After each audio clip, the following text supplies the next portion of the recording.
ಎಲ್ರಿಗೂ ನಮಸ್ಕಾರ. ನನ್ನ ಪದ್ಯದ ಹೆಸರು ಯುದ್ಧಗಳಿಲ್ಲದ ಊರಿನಲ್ಲಿ.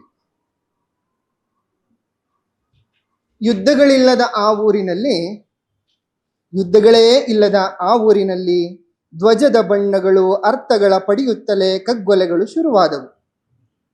ಒಲೆಯ ಮುಂದೆ ಕಾದ ಭತ್ತದ ಕಾಳುಗಳು ನಕ್ಷತ್ರದ ಅರಳುಗಳಾಗುವ ಬದಲು ಬೂದಿಯಾದವು.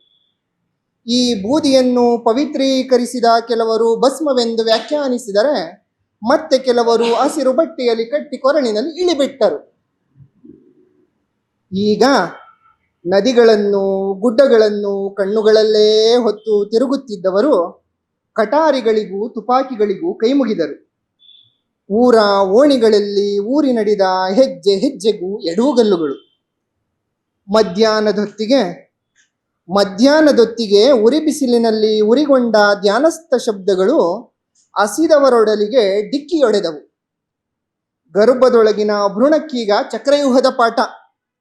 ಕಲ್ಲು ದಿಬ್ಬಗಳಿಂದೆ ನೆರಳುಗಳು ಹೊಡೆದಾಡಿ ಹೆದ್ದಾರಿಗಳಲ್ಲಿ ಧಿಕ್ಕಾರದ ಕೋಶ, ಹಸಿದ ಹೊಟ್ಟೆಗಳಿಗೆ ಅಫೀಮಿನ ಊಟ. ನಕ್ಷತ್ರದ ಆಕಾರವ ಅರ್ಥೈಸುವ ಭ್ರಮೆಯಲ್ಲಿ ಮಾಸಲು ಬಟ್ಟೆಯ ಮುದಿಯರೆಲ್ಲ ಒಂದೆಡೆ ಸೇರಿ ಒಬ್ಬರು ಮಾತನಾಡುವಾಗ ಮತ್ತೊಬ್ಬರು ನಿದ್ರಿಸಿ, ಸಭೆಯ ಕೊನೆಯಲ್ಲಿ ತಂಪು ಪಾನೀಯ ಸೇವಿಸಿ ಉಚ್ಚೆ ಉಯ್ದು ವಾಪಸ್ಸಾದರು.